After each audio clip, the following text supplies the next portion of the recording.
everybody, welcome to All Stars. I'm Sal, joined today, obviously, every day, every month anyway, by Josh. Yeah, once a month. Welcome, Josh. Yes, with America's daring, highly trained special mission force member.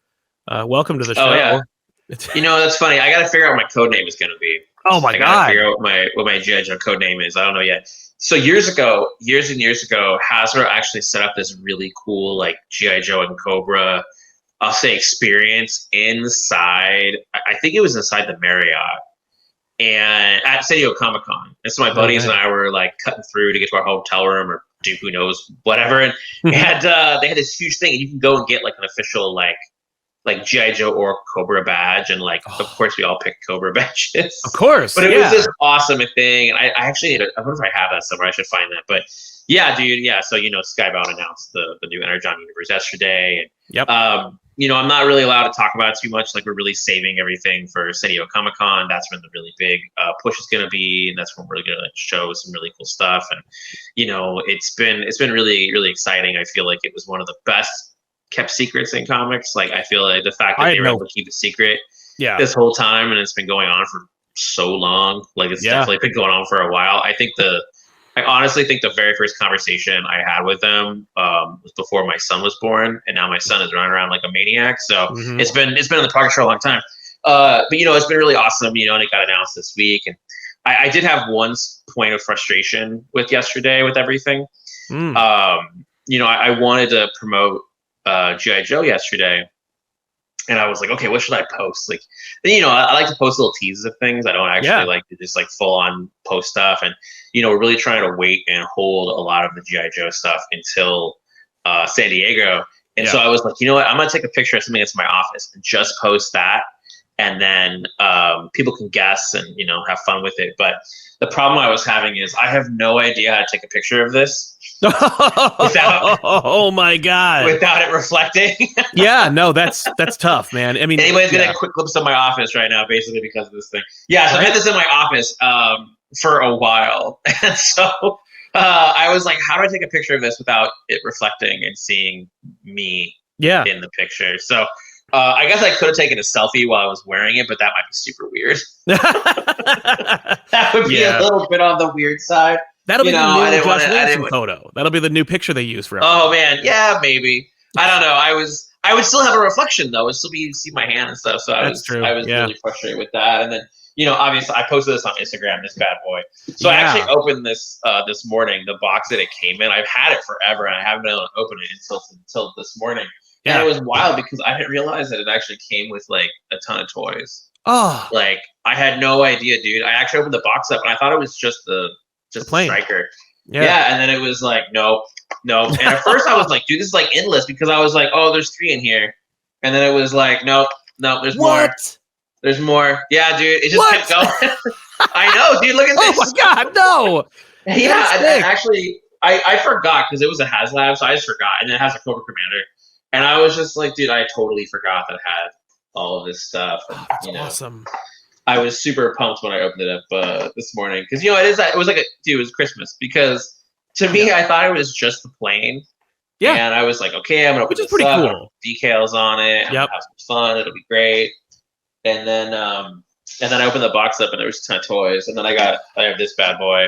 Oh, this is really cool with the Baroness and Megatron, and then I got this cool Duke, this pretty rad Duke. He looks good. He comes with this thing, and then this thing, which is like one of the greatest toys that came out last year, even though I feel like it is so fragile, is this thing. Oh yeah, right? Man. Yeah, this thing was super cool. Yeah, this is like, I want to say that is I remember that I had him for like the longest time. Yeah, me too. Yeah. Oh man. Yeah, me too, dude. One of my bigger regrets in life is that like all these toys I had when I was a kid, they're all gone. Yeah, they're gone. Definitely. They're gone. I was talking to a buddy of mine who's really into G.I. Joe, and he still has all of his. And I was like, dude, like, how is that possible? You still have invite me over, we'll play. Yeah. Yeah, I know, dude. Well, actually, so this is like one of my big secrets for the last few years, but it's like, so yeah, I'm a huge G.I. Joe fan. I have every single classified figure. No. I've got, every single one, and there are a lot. Yeah. There have been a couple that I had to hunt down, and it was sort of difficult, but I have every single one. That's awesome. They've all been hidden because of the secret. I didn't want someone to figure it out. Like, you know, dude's got a lot of GI Joe. I don't know what that's all about. Like, it's they're gonna be like, that's weird. But you know, and a lot of them aren't opened. Like the majority of them aren't opened. I'm actually not. I don't know. I feel I haven't decided if I'm going to spend. I might have told you before. Like one of the things I want to do is I have a couple of friends who are big time like toy collectors too, and they know I have like a shit ton of unopened toys here now. And I just want to be like, let's just have a toy opening party and just sit here and just listen to some music, open toys, and smell that plastic. Yes, I did that every time. Plastic. Just crack it open, get high. You know, it was insane. No, man, I had the exact same thing. I had years and years ago. We used to do this show, and we still do occasionally. But it was an unboxing show where people would mail us stuff, and that was only because people would send. Oh, I knew this. Like, I didn't know this. Yeah, go on. Yeah. But like somebody sent us so many Batman animated series figures, not like classic ones, but like the good ones, the new ones, and we have so many. And I was like, oh well, I'll just keep them over here. And then one day we'll film us just sitting and opening all of them and playing with them. I still haven't done it. And it's been like 7 years. So here's my question, Rich. Do you have the Batcave? I don't have the Batcave, but I do have the Batmobile. I have, oh crap. I thought I had the Batcycle, but I don't. But I do have the Batmobile. I don't have the Batcycle. I didn't get that one. I have the Batmobile up here. It's above like a bunch of Batman stuff over here. Mine too. I did get I have the Batplane, and I have the Batcave, the animated series when it comes to Alfred. Yes. I have no idea where I'm going to put it. No, like this is my biggest challenge in this room at this point is like I'm trying to curate this room as best as I can. Yeah, and that was the one that I was like, oh man, I don't know where I'm going to put that. Yeah. Like there's certain things. I'm probably going to sell a bunch of stuff at some point because I don't want this room to become unruly, and I don't want to have too much stuff in storage. So yeah, I think what will end up happening is. I don't know. I'm gonna figure it out. I'll find a place for it in here somewhere. But yeah, I have that Batcave, and then I'll put all the toys on it. You gotta someday. I brought over stuff when I got the studio. I'm like, I have room now, and so I got I reassembled my Spawn Alley, of course, from back then, Todd Toys, and then I busted out my my Castle Grayskull. And like I just all these play sets, and I'm like, there they all are. I got my wife hooked me up with the San Diego Comic-Con exclusive Ninja Turtles the movie rooftop set with all the turtles. Built them all, put them all together, and I'm like, I don't have room for anything else up here anymore. Like, what am I gonna do? Dude, this is how I'm at. Like, I have when Todd McFarlane did that awesome Kickstarter for the Spawn toys a few years ago. I bought that toy too immediately. Dude, I bought like 3 of each. Like, oh no! I was a crazy person, and now I have them, and it's like I've only opened one. Mm-hmm. My two buddies who are also big toy collectors, this was during the pandemic, so we had a Zoom where I like kind of took them out of the boxes, but then I was so nervous I put them back. Yeah. So what'll happen eventually, once I get things a little more squared away in here, I'll probably open like one of them, and then I might end up selling them. I don't know. I haven't decided yet. Because that's the thing. At some point, I'm just out of room. Like that's the same thing you're dealing with, you know. And even like those Ninja Turtles, the Nika ones they did at San Diego Comic-Con, they would do that box set every year. Remember, it was like the movie, the animated series, the comics. The what? The stage show. The stage show. Did they actually do that? They did do that, right? They did do it. And now I actually coming, and I'm like, no. I saw that the Samurais. Yes. Listen, this lets you know how much of an addiction I have to this stuff. I had to go on like a soul searching thing about that, the Samurai one, because I was like, you know, I remember being disappointed as a kid, but these look cool, so I don't know what to do with myself right now. Yeah. I saw that stage show. I actually went to one of those. Did you really get to go? Yeah, I know I wanted to go. As a kid, I wanted to go. My parents were like, under no circumstances does that happen. We barely want to drive you to the comic book store. We're not going to take you. Yeah, no, your father's not going to stand there, like cross-armed, just watching puppets play a pre-recorded tape. Yeah. It was weird. I will say that. It was very, very. Did you? It was when very you were there, strange. you were like, yes, and then they started dancing. You're like, oh, okay. Yes, it was all about the excitement. And then you get there, and it's just like, what? I mean, I went to a couple of things like that when I was a kid. We went to that. We went to I think I went to like Double Dare Live. Oh no, shit! Yeah, I went to one of those, and that was one where they do pick people from the audience, but our seats were so awful. We were so far away because that's a very different experience than you think it's going to be.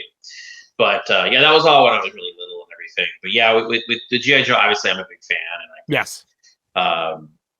you know, again, I can't get too deep into it. I mean, if anybody wants, like Robert has done a lot of interviews and he's really talked about a lot of stuff already. Yeah. It was really fun to revisit everything. Like I went and I just sort of like, I rewatched a lot of stuff a couple different times, and you know, I've always been a big fan of Larry Hama's work in the comic. But actually, that got announced today too. They're bringing back Real American Hero. Yeah. Larry's gonna continue his story. Awesome. It was really interesting. It's always funny when you're diving into something and you like into these franchises, right? And you have like a responsibility for the franchise. Yeah. And I have a lot of experiences with that, you know. But it was interesting, like rewatching all of G.I. Joe. So for a while there, every night, all I was doing was watching G.I. Joe. And so what I did there, I was like revisiting everything, you know, and just revisiting the whole world and reading a lot of, you know, rereading a lot of Larry Hama stuff. Yeah. But it was interesting. The first time I did it, like I watched G.I. Joe again as like a fan, just like I'm gonna absorb it. I'm just gonna chill. I'm just gonna absorb it. You know, Totally. like I already had a lot of thoughts in my head. I already had like a whole, you know, I already had like a whole G.I. Joe notebook. And then that I've been filling it, and then I rewatched it again. But that time I was like taking notes, basically. You know, it's like it's such a different dynamic between the two. But it's been really really exciting.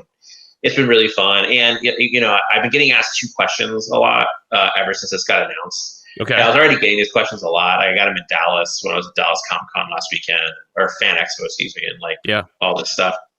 I got asked two questions. People are like, "I thought you were exclusive to DC Comics." I had a friend this morning text me, and he was like, I've had multiple writers reach out and be like, "You son of a bitch. Like, that's my dream job." Get that. You know, yeah. like, yeah, I can't believe you did this. And you know, I talked to some of them, and then one this morning was like, "What the hell, man?" You know, and he was like, I thought you were exclusive. And I'm like, I am exclusive. So I'm still exclusive to DC Comics, but I got special permission to do this. It was in my last deal where I basically was like, for Dark Ride, you know, stuff. when we were negotiating everything, going back and forth about what I was going to do and my next, you know, my next plans for DC Comics. And then I was like, and I have one other thing. I have this one request, and they said yes. You know, they agreed, and I was like, cool, great. So I get to have fun with this other franchise really at the same time. And then at least my second question I get asked a lot is, do I sleep? Right. Because I was thinking about it.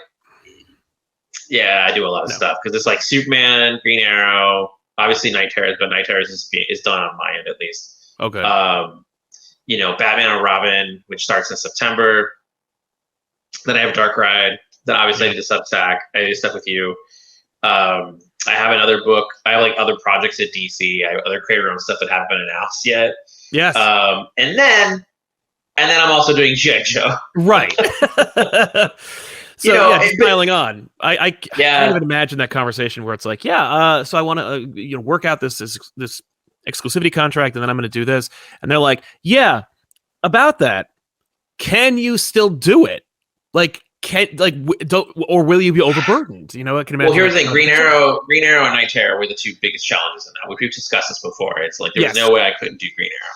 Like exactly. The G.I. Joe stuff hasn't been developed for such a long time. That was a done deal. Yeah, that was locked in a long time ago. But you know, Green Arrow was the one that was difficult because it was like that was the moment where I was like, oh no, I might be screwed. But then I was like, how can I say no to this? You know, it's like, and I think in Night Terrors is similar. Like Night Terrors was like, I need to take the weight of this on my shoulders and do this event, this story in the summer. And so those two definitely made things difficult in terms of my schedule. But I am a workaholic. I can admit that. But it's like we talked about last time, where it's like, dude, I feel so lucky to be able to do the stuff I'm doing that it's like I waste no time. Right. Essentially, you know, it's like that's why we joke around about how it's like I don't really watch television. Yeah. That's actually a big piece of this. You cut TV out of the equation, you'll be surprised. Yeah, like I watch a few things here and there, you know, and I watch movies and stuff, but I maybe watch like 2 or 3 TV shows. Like I'm always behind on everything. Oh, sure. And like the idea of binging something is so crazy to me at this point, because I'm like, you mean I spend hours doing that? Like, I don't have that. No, I can write comics in that time, and so I spend a lot of time on that. Like I spend a lot of time focusing in on just writing comics. And it's like, I do have a process. I have a way of doing things, and we could talk about that. And it's like, I would love to. Yeah. 'Cause we talked a little bit earlier, or you and I talked like off mic, where we were like, working out when we were going to shoot the show. And you're like, oh, like it can't be this time. This is my writing time. Again, it's like, and then you declared like which thing you were writing. And I'm like, oh, you have like blocks of that's when I'm only working on this versus like, because I can imagine having even 2 projects at once, much less 13 or more. I break things up by week and then by day. And so I keep like a pretty tight schedule of like, this is what I'm working on this day. And, some things get in the way of it and life gets in the way, that can be difficult. But yeah, so, I mostly do. So like what you were talking about this morning, I was working on Dark Ride this morning. Exactly. So it's like, so the way I break it up each day is every day, I essentially write in the morning, right? So it's like from 7 a.m. to about noon, about 11, depending on the day, depending on what's going on. Mm-hmm. I just write. I mean, realistically, if I can pull off like, a good 5 or 6 hours of just writing in the morning, usually 5 hours is about what I can do. Yeah. And the goal in that, now here's the thing, this is me sitting at the computer scripting. This is me like actually, or me, like it's a bit more in it, and then around essentially lunchtime on for the rest of the day, it's a mix of 2 things. It's the business of comics. So that's phone calls, that's interviews, that's emails, which emails are my greatest enemy. That's the thing that slows me down the most. And then it is getting ready for the next day. So it's like, me sitting here laying this out. I was talking to an artist about this one time, and he was saying that he was like, he started on Sunday nights saying, this is like at night, just taking a minute and saying, this is what this week is about. And then at the end of each day saying, this is what tomorrow is about, and just setting it up. So he was like, just putting the board up on the table, like getting it together of like, this is what tomorrow is about. And then you dive in first thing in the morning. And that's how so it's like, so I'll use a lot of whiteboards. I wish I could show you one right now, but I don't think I can, because I think they're all being used. Yeah. I'm sure there's something on there that's like, no, you can't. But so I use these whiteboards, and basically on the whiteboards, I basically outline out what the issue is, and really what I need to do is realistically, I need to write about 8 pages a day in the morning. Okay. Now that's doable if the day before I map it out. Like I know what the 8 pages are. Yes. So it's like the other day I was driving and I was thinking about Dark Ride, and I'm like, okay, what are those? What is this issue? What are those 8 pages? What is this? What is that? Like so yesterday I'm like, okay, what is tomorrow's pages? So it's like breaking it all down. And then it was funny because yesterday I had to go drive to a doctor's appointment. So I was like, I was thinking about it, and I'm like, I'm going to forget everything that I'm thinking about right now. So I actually hit record in my car and just talked it out. So I'm like, okay, this page is this page is this is what happens on this page. It helped me remember it. And then I can sit there and I get back, and on that whiteboard, I basically write it out. Because like once everything is on the whiteboard, everything gets a million times easier. Like once I do that, and that's the thing is I spend the most. It's weird. It's like, I think Robert Kirkman said this.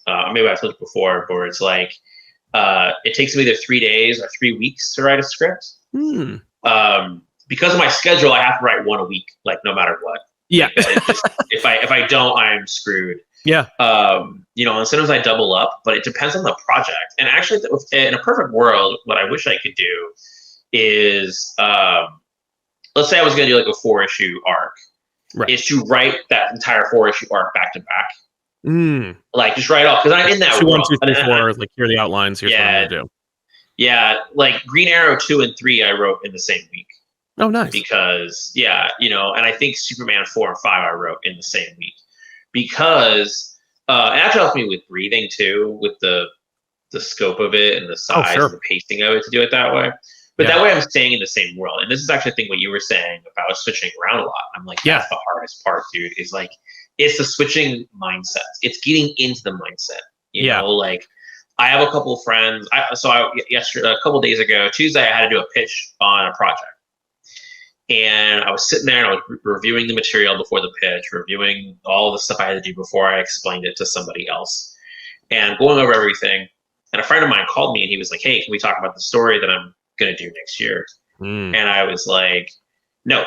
Because I'm in this other place. I can't. Yeah, I'm in this space. Pollinate. Yep, I can't cross the streams. I'm in this space, and I got to be in that space for when I have this presentation. If I start talking to you about your thing, my head will now be thinking about your thing before the meeting. So that is the hardest part of this job for me, is the switching gears and then getting the engine going once it's going. Like once it's going, it's good, but it's like, you know, I mean, you know this. There's times you'll text me, I won't text you till like a day later because I'm just like.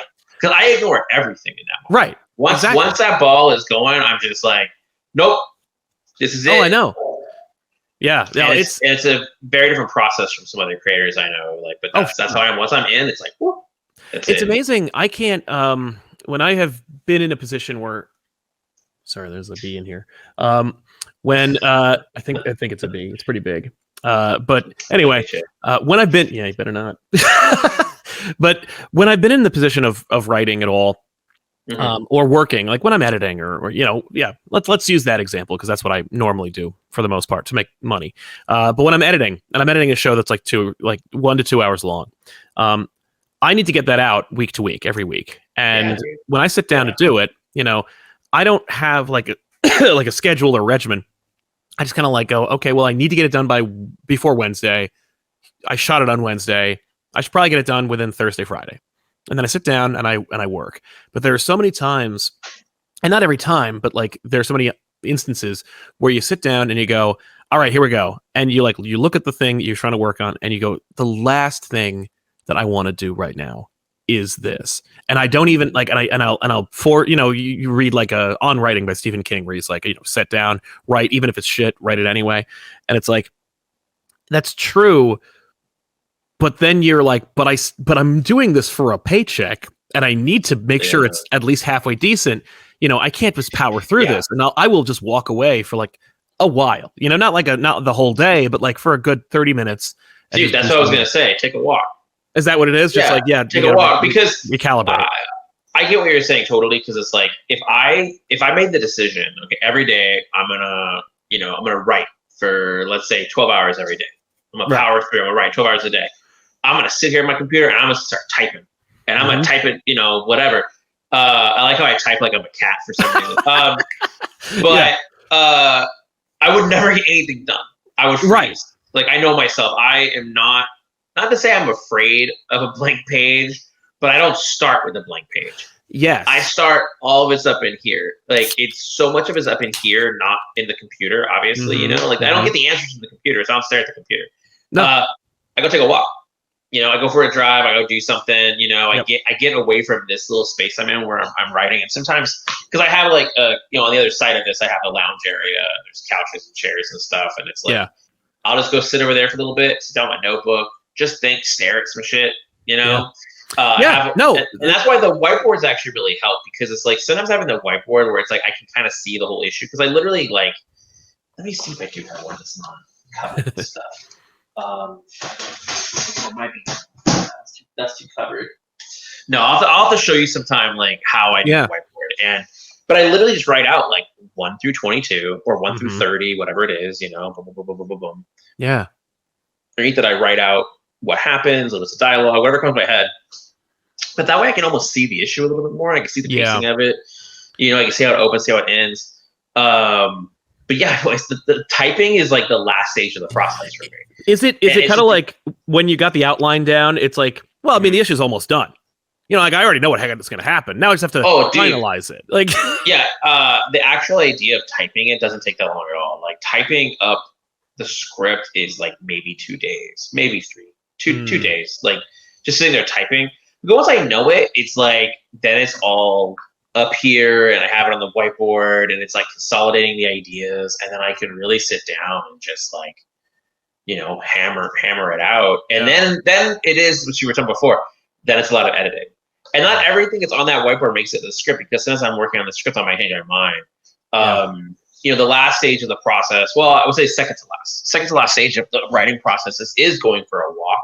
And I think I basically rethink the issue. So I'm like, okay, here's it going. And then, you know, we've talked before, I like talk out some of the dialogue.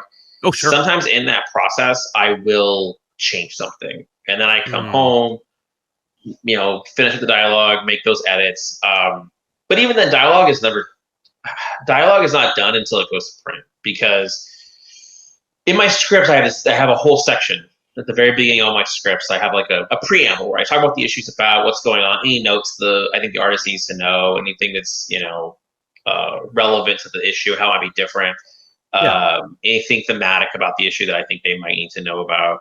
I talk about different kinds of music that I felt inspired by working on it. Cool. But I have a whole section on dialogue, and basically it is like, none of this dialogue is finished. Right. It is temporary until the art comes in. However, it will give you an idea of pacing and the room needed for dialogue. Like certain panels will have a lot of word balloons in it, and I'm like, you gotta leave that space. Yeah. Some of them will have one line of dialogue. You still gotta leave an open room to it, because I think when you have one line of dialogue with a lot of open room around it, it really makes that dialogue hit hard. Like it's a moment where you're like, you know, it's like in, you know, obviously you look at like, you know, it's like in Walking Dead where Rick was like, "We are the Walking Dead." It was like a 2-page spread, you know? Yes. Yeah. Like, it's like, you got to be like, hey, listen, this is important. And then I have a little note at the bottom. This is "Do not letter from this draft," just because I had moments where like I had a finished page and you're like, well, what happened was that like every once in a while, so when the art comes in, I then when the art comes in, but as it's coming in, I double check it with the dialogue just to make sure everything's okay. You know, I'm not catching anything weird. Totally. But as I'm doing that, I make changes as the art's coming in. And so that way, when we get to the ending at the end of the month, or however long it takes, I get all 22 pages, however long the comic is. I go through it one more time, like double check art plus dialogue, turn that in.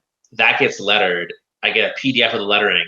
Then on my iPad, my little iPad pencil, I go back through the dialogue. And then I'm like, that line sucks.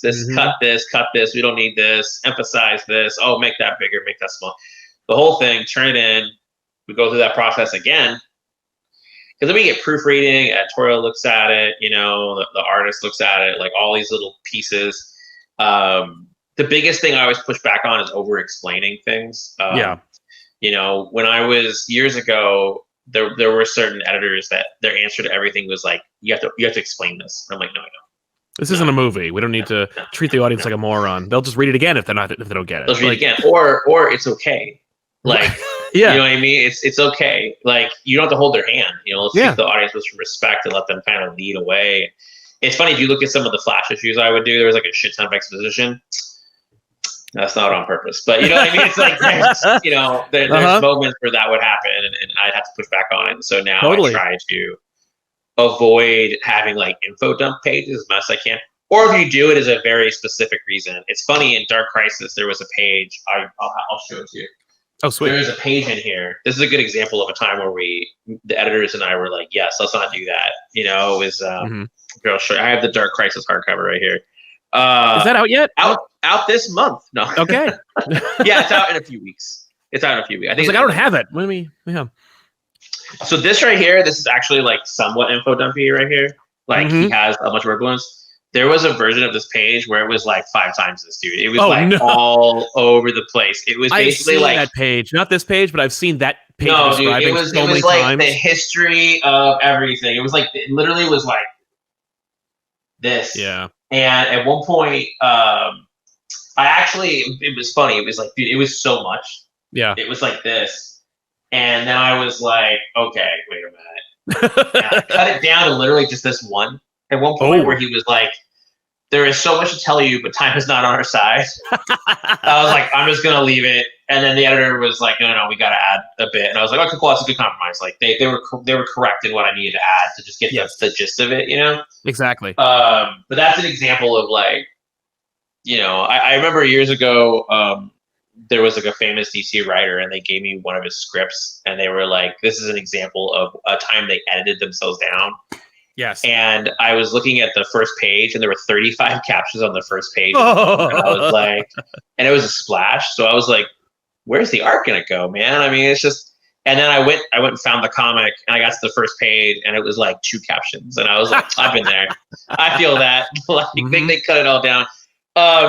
But yeah, man, like every week, dude, every week a script, every week a script. Like, I mean, that's basically my attitude about it. You have to hit it, especially at the workload I have to hit one a week no matter what. And then things are staggered. Oh yeah. Like I said, there are times where it's like I will write 2 scripts in the same week, but they're not 2 different books. Like, again, that is the hardest part, is I have to live in that world and I have to be in that story. One of my greatest, I might have told this before, but one of my greatest like working experiences ever was on an issue of Ghosted. I was working on an issue of Ghosted. It was due on Friday morning. And, you know, I was like, it was Thursday night and then Thursday, and I was really happy with the issue. I was like, this is a good one. I'm really happy with this. I think it was issue 8, and I finished it at like 6:30 at night, and I was just like, I'm gonna make that deadline. I did it. Yes. And then this is when I was living in Northeast Portland, and so I left my apartment, and I was like, I'm gonna go now to Jack in a Box and get dinner. I earned this. I earned this. So I'm like walking up the street to go to Jack in a Box, and I was like thinking about, I just finished the issue, you know, it's all wrapped up, page 22, good to go. And I'm walking up the street, and all of a sudden I'm like, and you know what? I know how the next issue would open. Like, I know how it would open. Like, I already know how it would open. I could hear the voices in my head. That's always the thing. I have to hear the characters talking. I can hear the sequences. I can hear the conversation. And I was walking, and I was like, oh, that's page 1. Oh, that's page 2. That's page 3. You know what I mean? Like, it was coming together. Yeah. And I was like, I could do this tonight. Yeah. Like, I feel it. I was like, I'm going to see how far I get. Like, why stop? I'm in it. I'm in it. Let's go. So the Jackbox came back, sat at my desk, you know, ate, had some, you know, curly fries while I'm sitting there typing. And by 3 a.m, I had finished the issue. Nice. I just did it. And the next morning, you know, 8:30 in the morning, I emailed the editor and I said, here's issue 8 and 9 at the same time, sucker. Did it. Surprise. I will tell you this is dangerous, though, because I have been trying to chase that my entire life since. Like, that is my dragon, man. It's like just feeling it so like, oh, I know this. Yeah. I mean, sometimes it's like that. Like, Green Arrow #1 only took me like 3 days to write because I've been writing it. I've been wanting to write it for so long that it was like. But here's the thing. I think this is important. When I say write, I mean type. Like, it's the getting it in your head. You know, Tom King and I talk about this, about how much time he actually, because he's a script a week person too, and how much time he actually spends typing versus how much of his time is spent taking Roxy for a walk, going outside, like doing something. Like, you know, it's all in his head, and then he formulates it, and then he starts writing. I mean, I know he writes every day, but it's like, it's really about the work you do away from the computer. So it's like, you know, the actual art of typing, you know, takes me like 2 or 3 days. But dude, I'll spend a lot of time. Like, there are times where I'm like, okay, Monday morning, I know what I'm doing this week, I have to work on. Okay. And obviously there's interruptions, things happen, of course, you know, just life, but also just the idea of like the unpredictability of comics at times. Yes. You know, you get calls, you get notes, you get stuff. But yeah, I'll end up being like, okay, this script is due on Friday. And then it'll be like Thursday afternoon, and I'm still working on that whiteboard. I'm still figuring it out.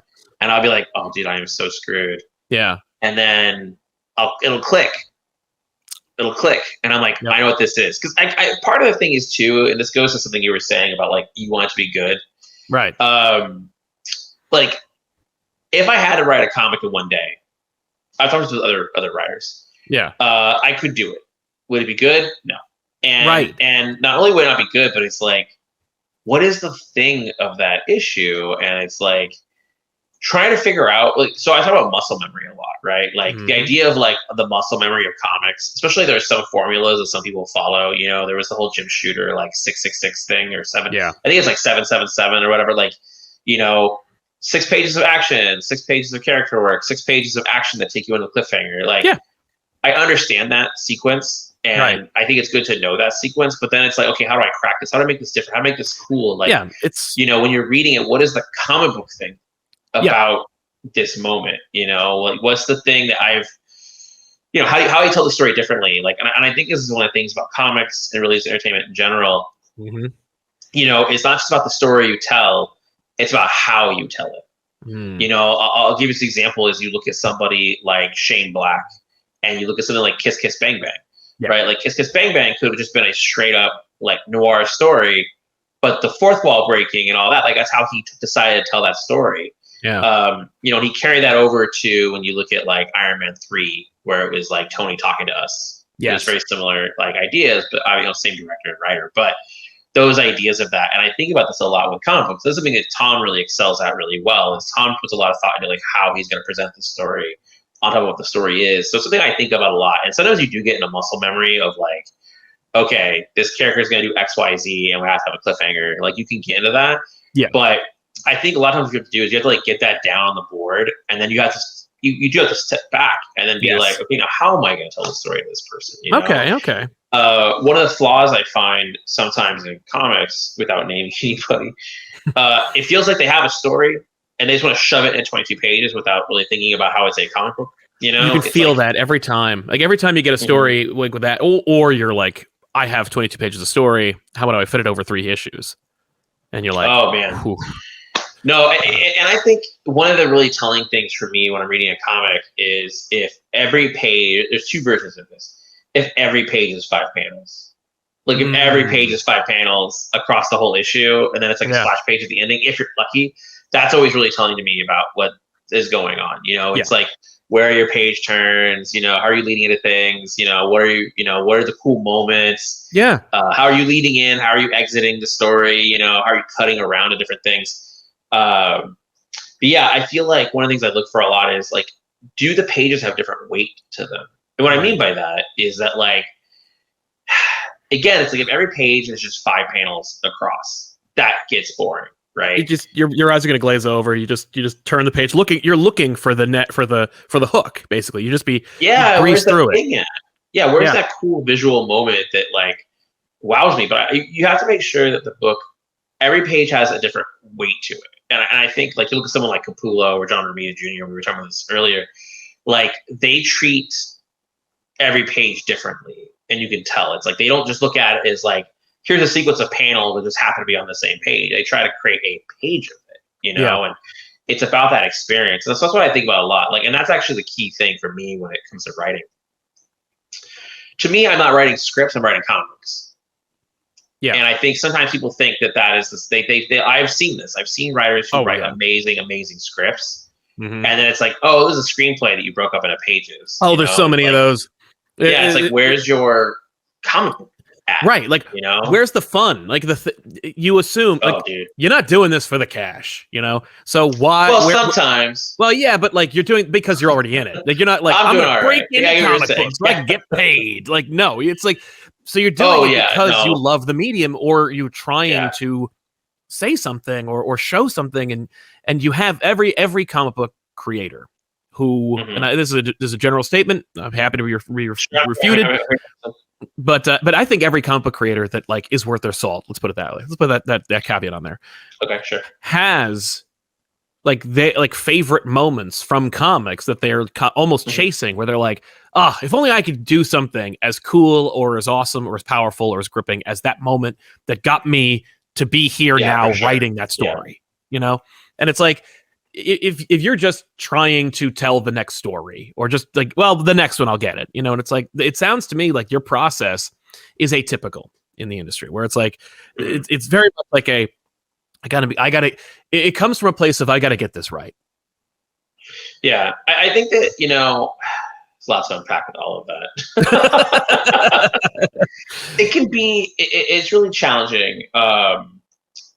You know, writing comics can be really, it can be really challenging, really difficult. And I think that's part of it too, is like, you want to, like Grant gave me this advice one time. Grant Morris gave me this advice one time where. Oh, just Grant. Yeah. Classic Grant. Yeah, just Grant. About how I needed to find myself in the stories, you know, and I think that's a big piece of this. It's like, how are you going to do this? Not how somebody else would do this. How would you do this? And really constantly remembering, how would I do this? That's like, I think that's what Superman, working on Superman with Jamal, that is probably one of the more, I would say the last couple of years, like I think definitely Superman and Green Arrow and now Batman and Robin are a bit more of me than other previous works at DC. You know, that's also one of the things about when you're working on franchise books. It's like, you're a babysitter of that franchise. Like, you know, it's not your baby, you know? you're responsible for that baby. You want to take care of that baby, but that's not your baby. And Exactly. having to remember that sometimes. But I think one of my advice to people working in comics is like, stop waiting for permission. Like, and I think that's it, where it's like every once in a while, it's like you were saying, like they save stuff, you know, or they're waiting for things. Yeah. And it's like, and I get that, especially when you're in the grind, it can get challenging. Yeah. But realistically, it's like, I have two sides of this. I have two thoughts on this, right? Okay. Sometimes I'm like, every issue matters, right? Like every issue matters. You want to go for it every single time. But I remember one time I felt like I was in back a few years ago. I felt like I had messed up on something. I had messed up on a comic. I'm not going to say what it was, but I felt like I had really messed up on a comic book. I'll tell you about it sometime over this. But I felt like I had really messed up on a comic. And I went and I met with Dan DiDio to talk about it in person. And we had drinks over it. We sat there. And I was really nervous, but I remember saying to him, like, you know what? Like, I screwed up. It's all on me. It's nobody else's fault. I screwed up. Like, and I actually said, I used the word, I fucked up, to be totally clear. I was like, I messed up, right? Yeah. And I explained why, and I said, this is the mistakes I made that led to this bigger mistake. And so I know better now. And it was an important lesson for me in that moment. And then Dan was like, you know, that's the beautiful thing about comics. They're monthly, so you get to try again next There's month. another time. Yeah, you get another shot. Yeah, you can try again next month. And I was like, dude, he's right. But I try to take advantage of that, you know? It's just like every week, every month, just do your best, tell the best story you can, and make sure, like, keep those things in mind of just like, you know, where are you at it? Like, where are you in it? You know? Yeah. And yeah, what is the thing of that issue? I think it's a lot. Like, I have a little checklist of things that every once in a while, especially with issue ones, I'll pull up and but basically it's just like a list of things, you know, and it's like a checklist for me. And I don't look at this all the time, but there are times where every once in a while it's like, okay, let's have like a reality check. Let's just kind of have a gut check on things, you know? Yeah. And I think so much of it is like, you know, are you telling somebody a story, and are you clear in telling that story? Yes. I think that's where some people get lost sometimes, where it's like, absolutely, our job is to tell stories, to entertain people. And I think, you know, sometimes it's like there are other pieces of that, and you want something to say, of course, you know, and you want to have themes, you want to have fun. But at the end of the day, like, it's like this, it's funny, you know, I equate writing comics a lot of times telling jokes. And like doing stand-up and things like that. Like, I'm not a stand-up person. I watch stand-up. You will never catch me on a stage ever doing stand-up. But I think when I go and you watch stand-up, you see somebody gets on stage and they understand there's a rhythm to it. And it's like, there's a setup, you know, and then there's a punchline, right? Exactly. Very simple. Just jokes in general, right? But when you tell that joke, it has to be clear. Like, the audience has to be able to follow you to get to where they got to go. And if you ever watch like an improv night, or, you know, a new person night, whatever, and they go up there and they just stumble through, or they make it overly complicated. Yes. And then by the time you get to the punchline, you're like, wait, what was the thing at the beginning? Did I miss something at the beginning? Because I don't know the punchline. And I see this sometimes in comics, and so that's something that I think about a lot. I find that there's different writers have different ways of going about things. You know, like when I read James's work, James Keating's work, and I've talked to James, like, he's a very confident writer, and I can feel it in the writing, right? He's very confident in getting this information across. That's something I look for a lot too, is, can I tell you are confident? But one of the number one things I look at, whether it's scripts or comics, whatever, when I talk to other writers, and I know I read a lot of comics, as we've talked about before, like I read a lot, is clarity sometimes. Yeah. It's just like, are you telling me a story? Yeah, it is it is so essential. And I think that, you know, that is one of the blessings of modern comic writing today versus like older years, where, you know, obviously, you know, we all kind of think about, like, what are you talking about? Classic comics are the most clear. And it's like, yeah, you're thinking of the best examples of that, you know, like your Stan and Steve's, your Stan and John's, like, it's like, we get it, you know, but there's this like big interim where things get really complicated, or things get over explained, or things get too intricate. Yeah. Nowadays it's like, yo, if you're gonna publish a book that's gonna be like a trade or hardcover or series, like, it better be beginning, middle, and end explained and followable. Like, you better be able to and not hold somebody's hand. Like, I think that's important. You don't want to hold their hand, but it's like, did I understand it? Yeah, did I get it? Do I know what's happening? What is it about? Yeah, what's it about? Like, what is this? Who is this for? Like, all those things. Like, when I'm watching or reading or anything like that, that's what I look for.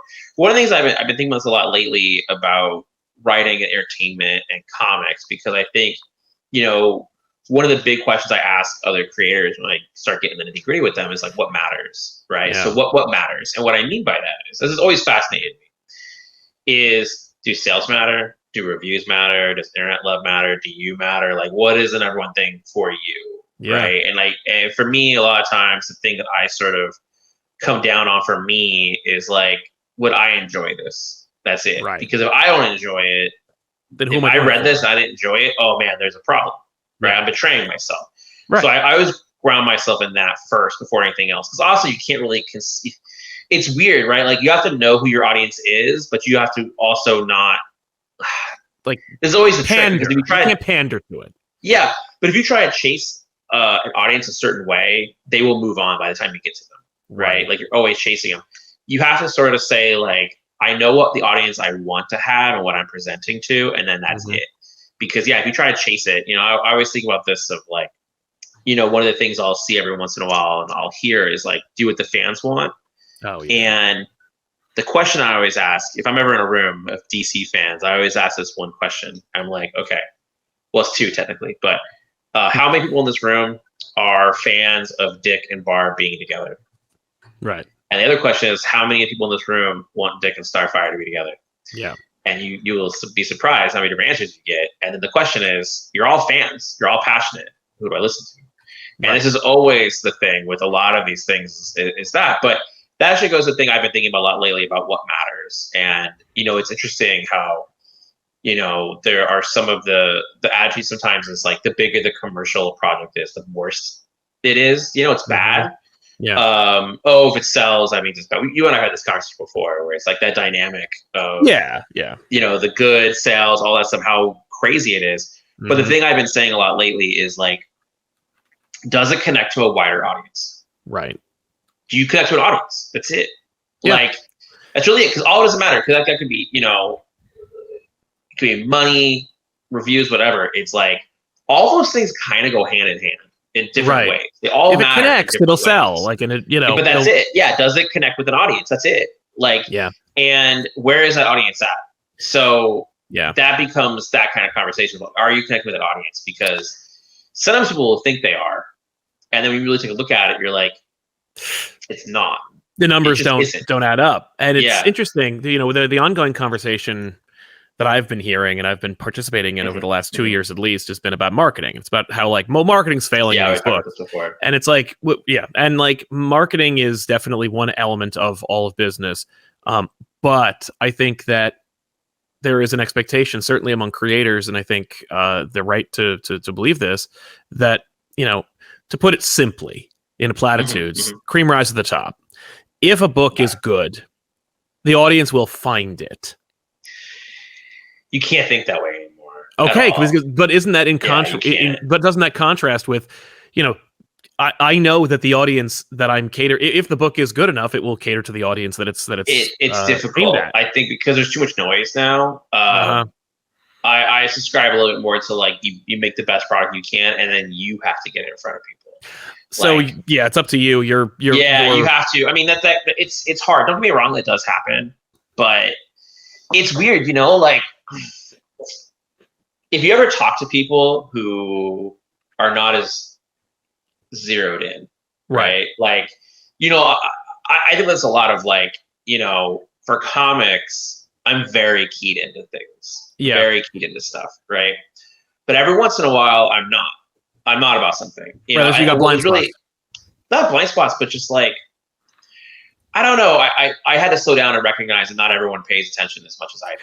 Well, that is such a slap in the face. Like, it's such a wake up call to realize, like, oh my God, like so many readers.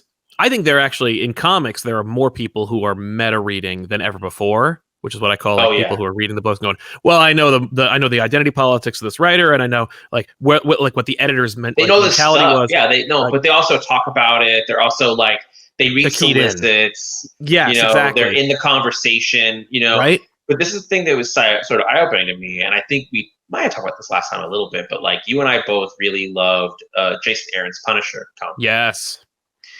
So I love that book, and it was the first thing I would read every Wednesday it came out. Like Same. Boom, First book. Just loved it, right? Like all 12 issues. If they make a beautiful deluxe of that, I'm buying it. Get it. Yeah, yeah. And so that was a book I was reading every month, and I loved. I wasn't paying attention.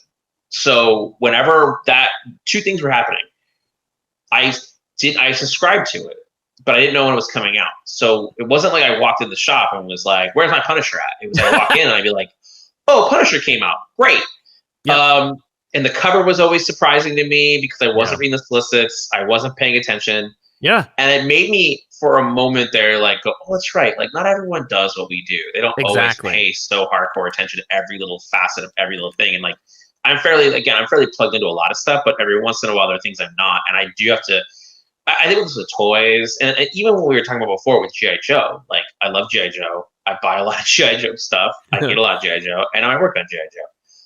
I don't go to the forums. I don't go to the conventions. And even though I will probably go to a G.I. Joe convention the next year or so, I imagine that's on the docket.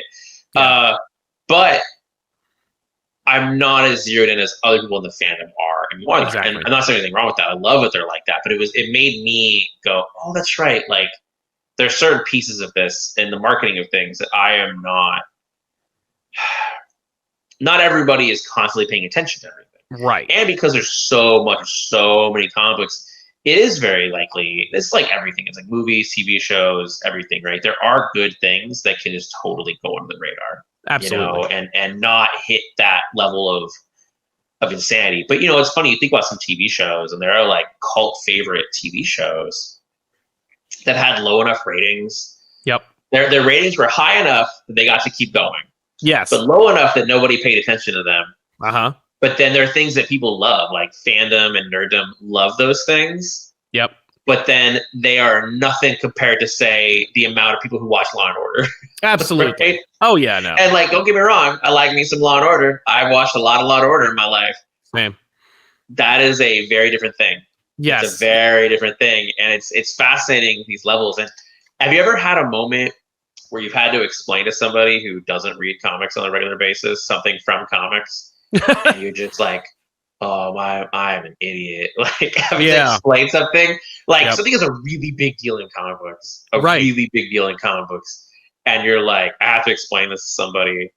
And as you're explaining it, that you can tell. Or there's times where I'll be talking to somebody who's like, they think they know aware of things. They're like, "Yeah, I know who Grant Morrison is. Sure, yeah, you explain to me Final Crisis." It's like, oh no, they don't even know that. I'm talking about people who are like, "Yeah, I'm aware of Marvel movies." Right. Yeah, I know who Doctor Strange is. Yeah. We had a neighbor one time. I don't remember when this was. It was like in the holidays, I think. And I was in the front of the house, like all the neighbors were all talking and stuff. It was like a birthday or something. And one of the neighbors walked right up to me. They know I work in comic books. So that meant that they, like anything comic book related, that means I have to talk to me about it, regardless what it is, They're just like, "Oh, that guy works in comic books. We got to talk about comic book stuff." And they came right up to me, and she was like, "I saw Black Panther and I loved it." And I was like, "That's great. I didn't work on it, but that's terrific." Great, yeah. I'm not even in that company. Great movie. Great movie. It's one of the better ones. Michael B. Jordan like kills it in that movie. Yep. Like everybody in that, like just beautiful movie. And we started talking, and I was like, "Yeah, it's a good one." She's like, "I've never seen a comic book movie before." And I was like, No.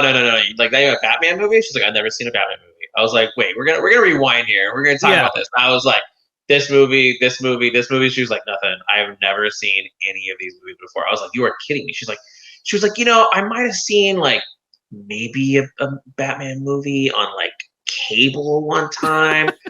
Maybe, she's like, "I think George Clooney was Batman." You know what I mean? It's my God. You're like, you know what I mean? It's like that level of like disconnect. And it's just like, "So nothing, huh? Nothing? Do you know who these characters are? Does any of this sound familiar to you?" And she's like, "Nope. No." And I'm like, "All right, cool. Well, I'm glad you like Black Panther." Yeah, well, there's a library. This whole world is opening up to you now. Exactly. The marketing thing in comics is really difficult because it's like there is a lot of noise, and how do you overcome that noise? How do you crack through that noise? There's a lot of books, I would say marketing comics is really challenging and it's tricky. It's really, really, really tricky. And how do you try things? I think that's one of the things I do enjoy about like Skybound. It's like, when it came to the G.I. Joe Transformer stuff, they went about it a different way. Right. Yeah. And I appreciate that. The stuff that DC does, and I think some of the things that we're planning, it's interesting. You have to try new tricks, to get people's attention in a way that it wasn't there before. And exactly. The marketing of things is very, it's an interesting thing. But speaking of Marvel movies, yes, we could talk about Spider-Verse. Sure, we could totally go into Spider-Verse. So I want to, here's the thing. So I texted you, I think. No. This is what it was. I got the Spider-Man 2099 omnibus. Yes. And I was like, this is one of my favorite comics of all time. And you messaged me and you were like, how did I not know this? And I'm like, yeah, how did you not know this? Like, I obsess about that book. Like, it is easily like one of my favorite comics of all time. I think about this book probably way too much. And now I think about it every day because of the movie. But like it was one of the I think, and this is where a lot of these initiatives I think are really fascinating to me. Like even when Marvel did like M2, the MC2 universe, of course, yeah. I think when you're becoming, you're a nerd, and you're reading comic books. One of the more difficult parts is finding entryways, but not just entryways, but like starting points. And especially in that time period, like late 80s, early 90s, a lot going on, and they weren't renumbering. It wasn't like now where we could renumber like every year or two. Dude, yeah, no, there's so like I when I was a kid buying comic books, like not to interrupt, but like that time period, right? Like Spider-Man 2099 is an amazing entry point because it's like whole new universe, whole new character, virtually no context needed, right? No. You get the little bit of context you need, you get in the first issue. Done, right? And it's actually Spider-Man 2099 kills the 2099 universe because it's so good and it's so different. Like Rick Leonardi's art has never been better than in it's the best, dude. Run. Yeah, and it is like, the best. But like you're reading that and you're like, this is effing incredible. And then you go, well, I got to read Punisher 2099. And now hold on a minute. If you bash Punisher 2099, I'm gonna be really disappointed. I love that book. It's not collected anywhere. Is it not? It's not digital. No, they've never collected it. It's not digital. What's funny is that Spider-Man 2099, the Fall of the Hammer crossover between all 4 books. Yeah, they collect that in the hardcover, and that is available on the app. You cannot find. Somebody can tell me if I'm wrong. You cannot find Punisher 2099 #1 digital or collected. That's sick because it's like, I mean, it exists. I'm just saying it's not the same caliber. But that's insane. I enjoyed it. There was some stuff. It was good.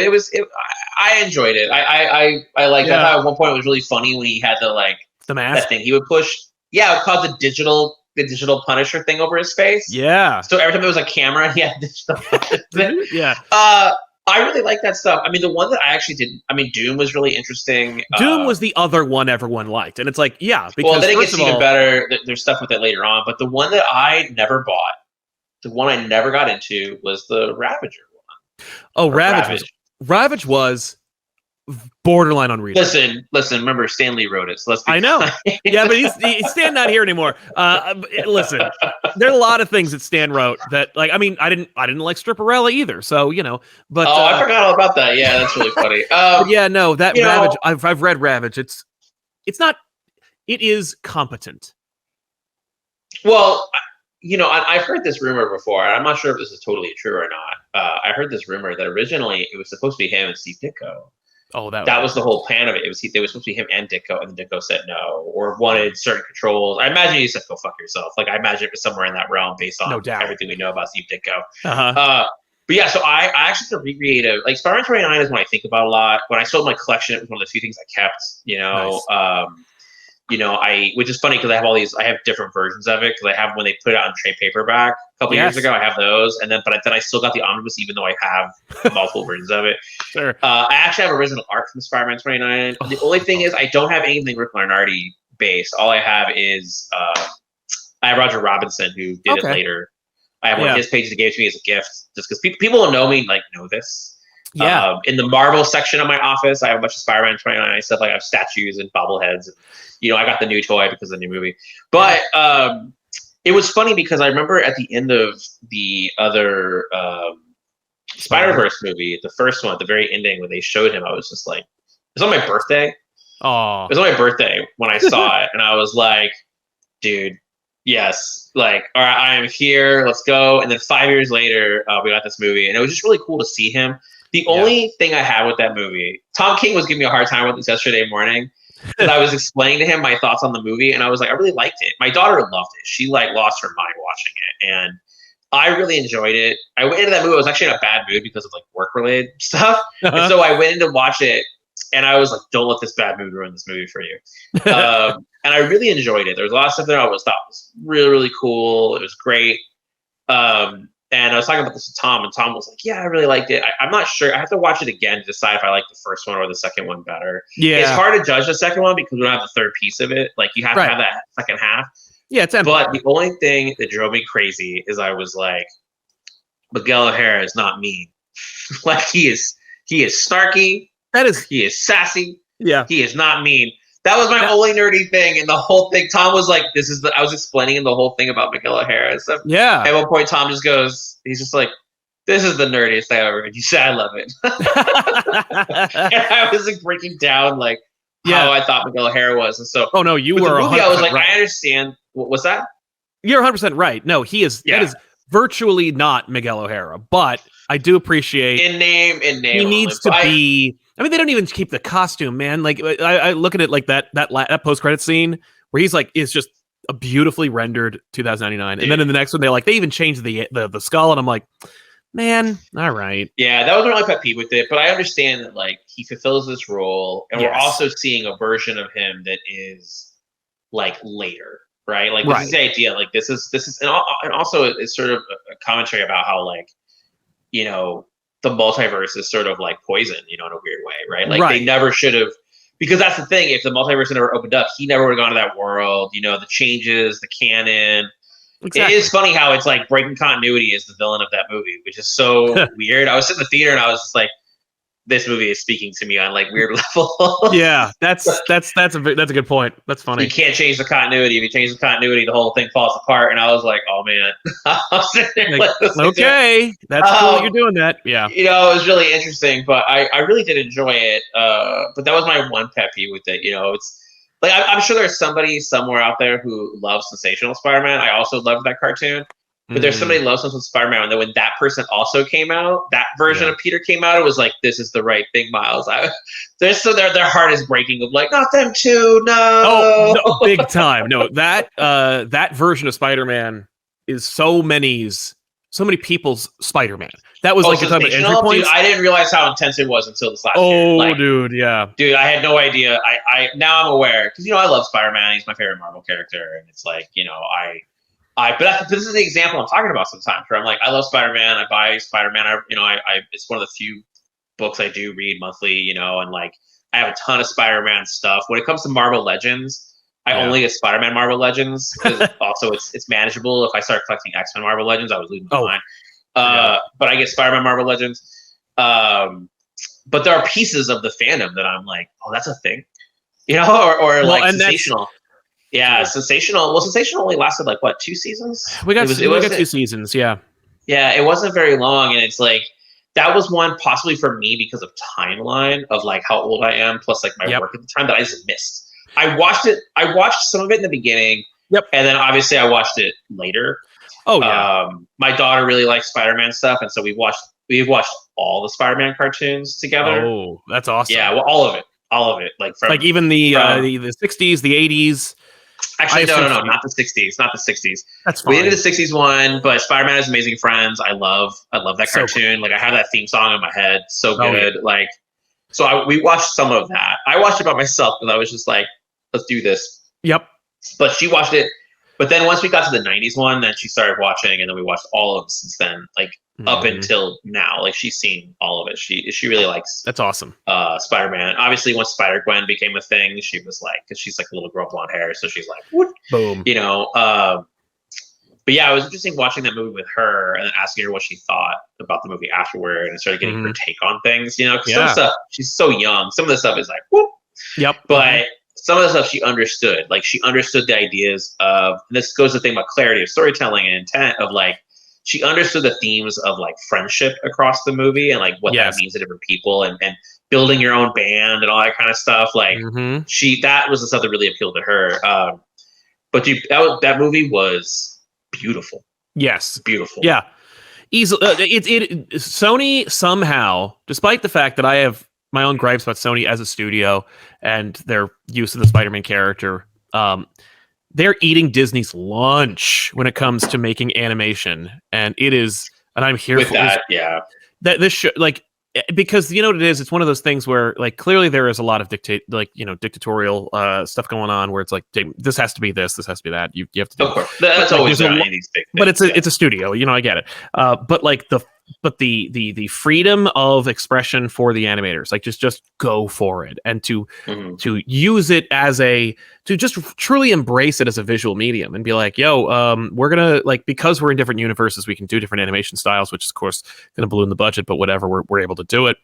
But like, to make color become a player in the story, and dude. Like, it's the closest thing to a comic book, what comic books achieve, because comic books do that, where it's like, oh, a character is surprised, full white background, you know what I mean? Like, you know, we can change the entire thing. Yeah. It makes me want to talk about that. Makes me want to rewatch it. I mean, it is that idea of that, right? That, like, they utilize all the color, all the comic book tricks, like you just said, the white background, you know, the expressive stuff, you know, like Gwen's world is just beautiful. Yep. Just like, there's parts of when she's talking to her, again, everyone has to see this movie. Like, we're deep into spoilers at this point. Yeah. When she's talking to her dad in the second half of the thing, dude, and it's just like this beautiful, like, watercolor charcoal, like, just this pastel thing, and you're just like, wow, it's so amazing. Like, it's not something you normally see in cartoons. Nope. You know, it isn't. Sometimes you do, you know. And the thing I really like about that, and this goes back to the thing about clarity, it's like, even though, so it's that thing, it's like, yes, there's clarity of story, they're telling us a story, but they're also being really selective of how they tell us that story. Yes. And all those pieces are a part of that puzzle, where it's like, you know, having Gwen narrate it from the beginning, and the stuff with the drums and everything, like, it just really works really well. Like, there were parts in that movie where I was like, dude, that is a shot of a comic book just blown up on the screen. Absolutely. Like, just really beautiful. And that's part of the things of that movie is really just powerful to watch. It's I feel like it's a hard movie to judge, because it's, you know, we know this, it was supposed to be one movie and they broke it into two. Yeah. And that's what's fascinating to watch, because you're just like, how did they do this? Like, I would love to know the process of the meetings where they were, like, storyboarding everything out, and they're like, you know what, we don't even get to Miles until like 30 minutes into this movie. That was one of those things where I'm like, I get it. Like, you could tell they were like, you know what, we just like being in Gwen's world so much, let's add another 15 minutes to our story and just really like, just be in it for a while.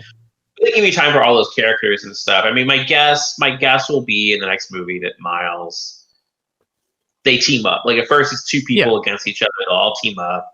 They're going to have to fight evil Miles. I will say this. I remember talking about James. The moment the very first trailer aired, I said to James, I was like, this movie's going to end with evil Miles. Like, there's no way. That trailer where his mom is basically talking about, like, don't lose yourself, you're this, you're that. Like, all this in my head is changing. I was like, dude, the cliffhanger of this movie is evil Miles. Like, there's absolutely no way it is not evil Miles. Like, that has to be it's Earth 3 Miles coming in. Like, that is gonna be the thing. There's no way it is not like that. No, I did not see that coming. I was just like, oh, really? Dude, go back. Here's what you do. Go back and watch the very first trailer released like a year ago. Yeah. Watch it. You're gonna be like, these motherfuckers. Like, they 100% keyed it up in the beginning when his mom that speech his mom gives is so much. Like, I remember watching it. It's an emotional speech, you know, about losing himself and, like, how he's changing and all this stuff. And I was like, yeah, dude, I remember watching it. I chatted James, and I was like, yo, this movie's going to end with evil Miles, dude. Like, every once in a while, I feel like I get it. I remember, I wish I had tweeted that. If I had tweeted that then, I would have been, you know. But as you know, I don't use Twitter really. So exactly. Like, no, all I do is I message you, or I message James, or I'll tell Tom. Like, that's it. Like, when I remember when they did the very first in-game trailer I saw. Oh yeah. I messaged James and I was like, "This movie's gonna open with Barton doing shooting practice with his daughter. She's gonna take a shot. He's gonna be like, good shot, turn around, and she's gonna be gone." Yeah. And I was talking to James about that, and then cut to credits. Like, that's how this movie's gonna open. And the reason why I thought that, because that first trailer showed him, and everybody thought his daughter was gonna be Kate Barton. Remember, like people were like, "Oh, you know," because that trailer they showed that. Yeah. And I remember sitting there, and I was like, "I should have tweeted that." And then watching the movie, and that whole opening sequence, and I was like, "I had it. I knew it." You know, there were parts of that movie that were really surprising to me with Spider-Verse. I was like, "There's no way this is not ending with Evil Miles," especially once they started really showing all the different versions. I'm like, "You're telling me there's no Miles in here? Peters, there's all this stuff we know. There's multiple Gwens. Yeah. There's one Miles, right? But they make that point to be like, well, he was the mistake. Which, dude, oh my god, hurtful. Good stuff. Yeah, dude, everybody knows too. Like that's the next level. It's not like, oh, there's a secret that just Miguel knows. Miguel tells him like, hey, you were a mistake. And it's like for him to know and then be like, all my friends know that I'm the mistake. Just dude. Right. I will say the one thing that did get twisted on me was when he was on the wrong world at the ending. Really? Because that was immediate for me. I'm like, no, that was the part that I was like, what I thought had happened was that something had happened in time, and time had got screwed up. I knew his dad was going to be dead on that world. You know what I mean? I started thinking, I knew that was going to be the case. Like, he came home, and because of the mistakes he had made, because of what he had done, his timeline would change. That's what I thought it was going to be. I like that. And then it was like the moment Gwen was there, I was like, oh, dude. And then I was like, his dad's going to be dead. Yep. Oh, Aaron's alive. And I was like, oh, wait, I was right. The moment that happened and Aaron was like, come with me, I was like, oh, there's evil Miles on this world. I was right all along. Yeah. I was sitting there in the theater with my daughter, like high-fiving myself. My daughter's like, what's happening right now? Right. Dad, you're getting real excited for this really sad moment in this movie. Yeah. And I'm like, yes. No. But yeah, I still really liked the movie. I thought it was really good. There was a lot of great stuff in it. It was just absolutely. Yeah, it's weird to like. And I think I saw this stuff online about people who didn't know it was going to be broken into. My daughter definitely. People did not know. They were like, dude, when they said "to be continued," my daughter literally was like, "To be continued what?" Like I was like, "Oh yeah, next year there's another one." Yeah, and she was just like, "Huh?" Like it clicked. I mean, I remember being in the theater when Back to the Future 2 came out. I went and saw it, and I'm sitting there. You know, I think I'm like 8 or 9. And I'm watching this movie and I'm loving it. Because I had watched Back to the Future, like the first one, like on repeat 10 times. You know, that movie's so good, so rewatchable. Yeah. And so I was like, all right, cool. So I'm watching Back to the Future 2 in the theater, and I'm in it. You know, I'm pumped. And we'd seen it with like my family, a couple other families and friends. You know, we all went at the same time to go see it. We all love Back to the Future. Yeah. You know, it was packed. I mean, I remember that theater was packed. And we're sitting there, and then he gets trapped in the Wild West. He gets the note, and then it zooms out, you know? Yeah. And then they show the trailer. Yeah, they show the trailer. Now, is that true? Because I remember it being, it's part of every Blu-ray and every DVD. I've seen the movie 100 times, and it shows, like, we shot the movie. And it's, like, this beautiful trailer of, like, this is what the next movie is going to be about. It's coming out soon. Was that in the theater when you saw it? Yeah, it was 100%. 100%. They showed the trailer. That is 100% true. Boom, here's the trailer, right? I remember a friend of mine's dad was sitting behind me, and he literally goes, "Oh, you've got to be fucking kidding me!"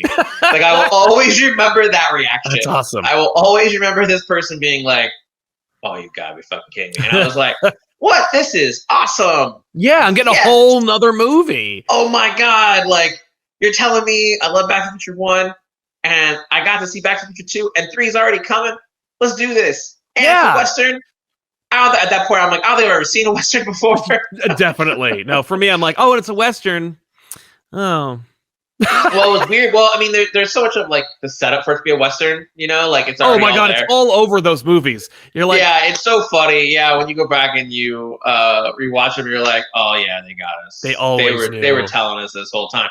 I think the first Western I ever saw in the theater, I have to think about this. It was either Young Guns 2 or it was Unforgiven, and I was probably way too little to be watching both those movies in the Definitely. theater. But I definitely saw those. I always joke around that, like, basically from like 1988 to so 1988 all the way until probably like 1999, maybe 2000. I feel like I saw almost every movie because I'm like, when I started looking at the lineups and the movies that have come out, I'm like, was I going to the, especially that window, like I'll say 88 to about 94. Yeah. I'm like, when I look at the movies that came out and you look at when that's a great time. Are you kidding me? Well, also look at when they came out, right? If you look at like Wikipedia, look at the calendar, I'm like, yep. Was I going to the movies every single weekend? Like I must have. I must have. You know. Well, let me ask you this, and then we'll wrap up sure. for the day. You know. Yeah. Let me ask you this one question because I know the answer to mine. I was trying to figure it out, and I know the answer. I might double check something before. Okay. For you personally, do you remember the first movie you ever saw in the theater? I vaguely do. I think I do remember the first movie I ever saw, and okay. I don't think I do. Okay. I remember my first movie experience that like when I was conscious. You know what I mean? Like I remember going. Yeah. It was rare. My folks did not like taking me to the movies because they didn't believe in like children going to the movies. What? Oh my god, we have to talk. Okay, that's a conversation for another day, maybe. Yeah, they were just like, don't bring kids to the movies, okay? Like when I did go to the movies, it was like with other people, like my uncle or with friends and stuff like that. I did not go to the movies with my folks very much, but I remember them dragging me to see in Fantasia when it was re-released. Oh, they go re-release? Oh, yeah. Wow, okay. And I remember seeing Beauty and the Beast in theaters. So I saw that. I never saw those. I think I might have seen Fantasia in the theater. I know I saw Fantasia in 2000. Oh yeah, no, I did not see. By the time because I saw Fantasia and I was like, this is the most boring thing I've ever seen in my entire life. Oh, dude, you know what's funny? My daughter really loves it. That's awesome. We've watched the first one, but to be fair, if you watch it in segments, I imagine in the theater when you're a little kid, it's long. It's long, yeah. I mean, there's an intermission. Yeah. I remember again, like I feel like you hit a certain point for me where I'm like, I must have gone every week, and especially once I got around to like 1990, I was just riding my bike, and I had $3, and I would go myself. Yeah, I would just go $3, sit down, watch a matinee. Like once I figured out you could go to the movies for like $3, I was like, my God, you were doing this, yeah. And I lived like 2 miles away on a bike, like a bike ride, like a 2 mile away from the movie theater and the comic store and the Pizza Hut and the arcade, like all that stuff. There was an area that had all that, and they were all in a little block. It was like a movie theater that only had 2 screens. Mm-hmm. Then there was a comic book store literally next door to it. Across the street, there was a Subway and a Pizza Hut, and the Pizza Hut arcade. You kidding me? Dude. No, and there was a video store a little bit further away, like around the corner. There was an ice cream store and then a legit candy store that was like one of those candy like joke stores. Like in Willy Wonka? Yeah. Dude, yeah, no, exactly. Where it's like they have candy, but they also have like jokes and gag gifts and stuff, you know? I know those kind of stores, yeah. Yeah, that was my childhood. So as much as I could get up there, that's all I would do. So especially in the summer, I was there like every day. Yeah. Every day. I'm looking at Beauty and the Beast that came at 91. I saw Ghostbusters 2 in the theater. So yeah, and when is that? It's 89. That was 89? Yeah, it's 89. So yeah, I saw Ghostbusters 2, but that was like, dude, real quick. When I was a kid, I'm not terribly young, but like when I was a little kid, Batman was going to be a movie starring Michael Keaton and Jack Nicholson. Yeah. I was so hyped to go see it. And I had a little Batman costume. It was a cowl that was attached to a cape and everything. And my older sister, who was much older than I am, she was like, well, I'll take you to see Batman. Opening night. And so I am ready to go. And I put on my Batman costume. I get down to the kitchen. She's there. My parents are like, yeah, you're not going to see it. We read a review in the Star Ledger that said that it's really not appropriate for children.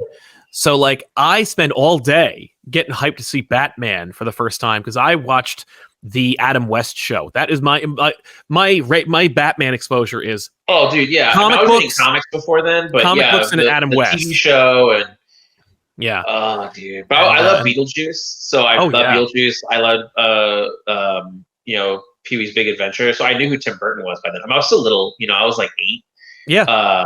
But yeah, dude, I went and and saw. I feel bad for you. That's awful, dude. I can't believe that whole day of like this build whole up day, to get there. and I'm wearing my. You're telling a kid in a Batman costume like you can't go see Batman tonight, dude. because it's got bad words in it or something. I was like, oh my god, dude, that's super rough, dude. That is rough. super rough. What was your first movie? I think I was talking with my wife a few weeks ago. I think I saw the Care Bears movie first. I think that's what I saw first. That was a movie a lot of children went to go see. Yeah, and you know what? Like, I know I probably saw a couple other things here and there. Like, I was doing the math because I'm like, I know I saw Oliver and Company. I know I saw Land Before Time. You know, I was like, oh, I saw that too. Trying to figure out, you know, what was the math of when I saw what. Well, we saw Land Before Time. That means you probably that, you know, like I think that's 88. It might be 89 too, but it might be even earlier than that. You're right. Land Before Time came out the same weekend as another Disney movie, and I'm blanking on what it was. I think it was Oliver and Company. Makes like sense. They came out the same weekend. Which is weird because I'm like, I saw both those that weekend. I know I did. You know, it's like Land Before Time was 88, and I saw that one too. Yeah, okay, so there you go. So you're starting to track back. So I think Care Bears was it. I remember, and I'll bring it all back around to G.I. Joe Transformers stuff. I do remember seeing Transformers in the theater. Ooh. And that was my first, like, oh shit. Like, because they talk about that, about kids being, I wasn't traumatized by it. I loved it. I thought that movie was awesome. I didn't leave that theater being like, oh no, Optimus Prime died, they killed his character. I was like, yo, that was real. Like, I felt, even a little kid, I was like, oh, they went there. And I also was like, and then also, look at all these new toys they just put on the screen, you know? Totally. I was like, I'll get a Hot Rod toy, let's go, you know? Yeah. Let's get all those toys, man. Wheelie. Yeah, let's go. Give me some more toys. The one that gets really weird about that, and I didn't know this until the last couple of years. If you would ask me, let's say 5 years ago, if I had seen G.I. Joe the movie in the theaters, I would have said yes. I'd been like, yeah, I did. Right. But it did not air in theaters. This has haunted me. Yeah. Because I have this memory. I'm like, I saw that movie in the theaters. Yeah. I remember my dad, like, I remember going with my parents. I remember afterward getting toys from the movie, you know, like, I'm like, I saw that in the theater. I know I did. And I'm like, but I know it didn't air in the theater because of what had happened with the Transformers movie. So I'm like, what? How did I see it? How did I see it? And here is what I've kind of come to the conclusion. This is what my guess is. I must have seen it at like they must have like literally brought it out on a screen and showed it to us as a group.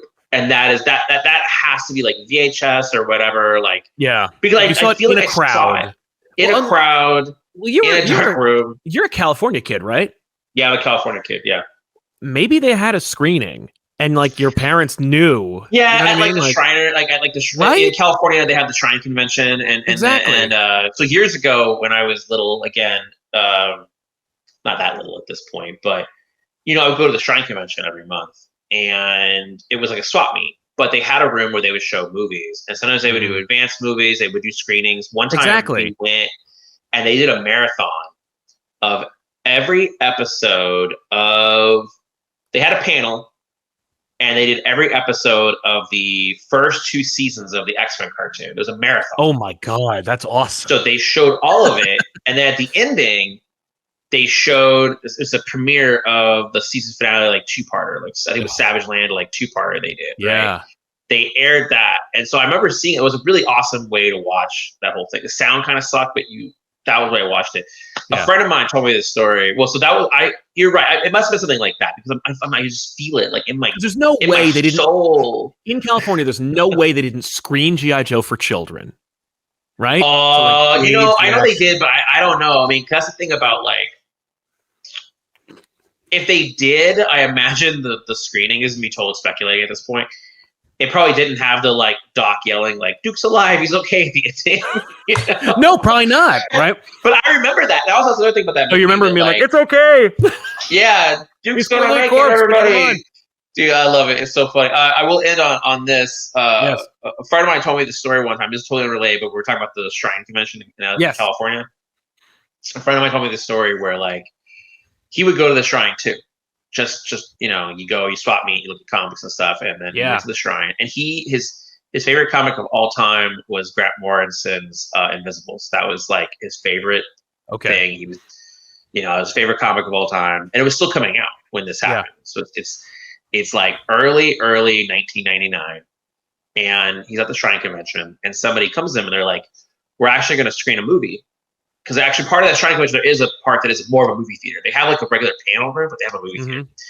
It's small, but they were like, we're going to do a screening. People are here. It's one of those ones, where producers are gonna be in the room, but it's gonna be one of those screenings. But it's a public screening. Do you want to go?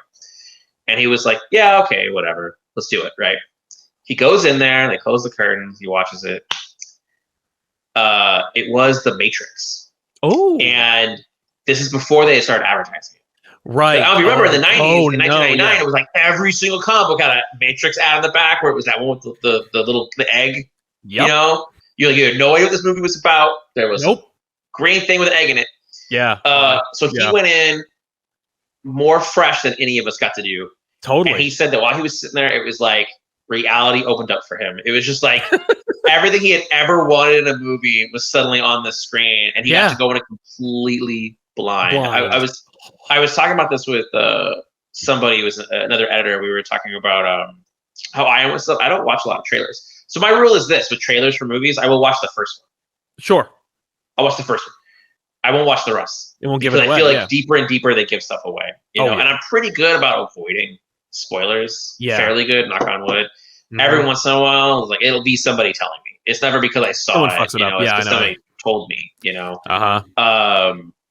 or I'll get just a tiny bit of information to where I can unlock it. That's the worst. That's the worst is when you're like, they tell you something like, that completely spiraled out and told me the whole story. Yeah, they're like, oh, here's this little thing. And I'm like, wait, what? And then, your brain knows the math. Especially with the comic book thing.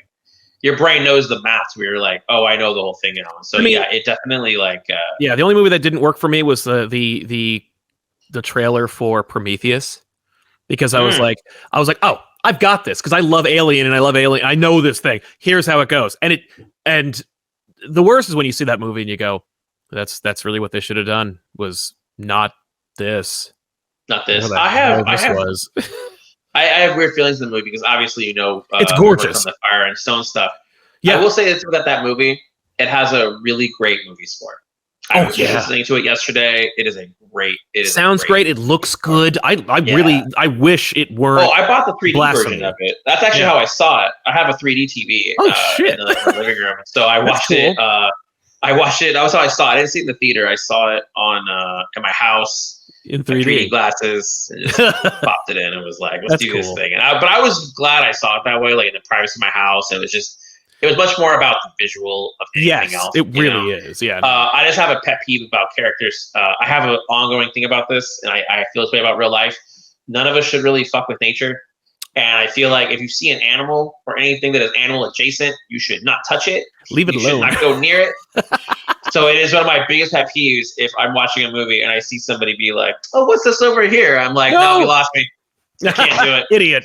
Yeah. Especially if you're supposed to be like the smart people. Right? Yeah. Yeah. Yeah, that's why Alien works. If you spend time explaining me this person is the smartest person, and then they're like, there's this weird egg thing over here. I wonder if I should put my hand in there. Shove my face in there. Yeah, no. That's why I like space truckers dooming humanity. I love it. Yes. He's like, I don't know. Like that is fun. But the moment you have the smartest person in the room doing the stupidest thing, I'm like, what happened? And I'm malicious. I understand malicious moves that are selfish in a movie. Totally. That's a monster. That. Yeah. Like I get that. Yeah, I get that. But just not, being dumb, that's lazy. Yeah. Like, let me keep going deeper into this thing. Like, I understand if it's a cave. So let's say there's a cave and a character keeps going deeper into a cave. I'm fine with that. Yeah. I'm fine with that. Right. Anything that is animal or animal adjacent. So I'm talking about, like, you know what I mean? It could be birds, reptiles, whatever. It's like anything that falls in that realm, do not go near it. Like, it's funny, that is, and I feel this way in real life. I even get weird about zoos. Like, zoos make me paranoid sometimes. Like, I go to the zoo. I had no idea that there was this whole thing. Yeah, that's interesting. No, this isn't good. What are we doing here? Like, do you know there's animals over there? Like, that's funny. I like it. That animal will kill a person. It's right there. Did you know this? Right. Yeah. Why is it out in public? Yeah. Yeah. It's like, wait a minute, you mean there's a lion right over there? It's a full-on lion, like a kill a person lion? What the I'm hell sure is they're it doing happy, here? but there's a lion right there. I mean, we don't know if they're happy or not. They haven't told Right. us. Have they told you? Yeah. They're just chilling over there. Like, Right. I have a fear of, my wife gives me a hard time, I have a fear of hippos. And she's well, like, you will never see a dangerous. hippo in real life. And I'm like, what are you talking about? They're at the zoo. There's a like right there. Yeah. You watch it. I think this is the thing about hippos. I will end on this before we go on a whole tangent. The thing about hippos that's really funny is Fantasia, to bring it back. Oh, yeah. It has warped our brain about hippos. Right, we think they're cute and fun. We think they're cute, and we think they're lazy, big elephants underwater. You know, they're big pugs chilling in the water.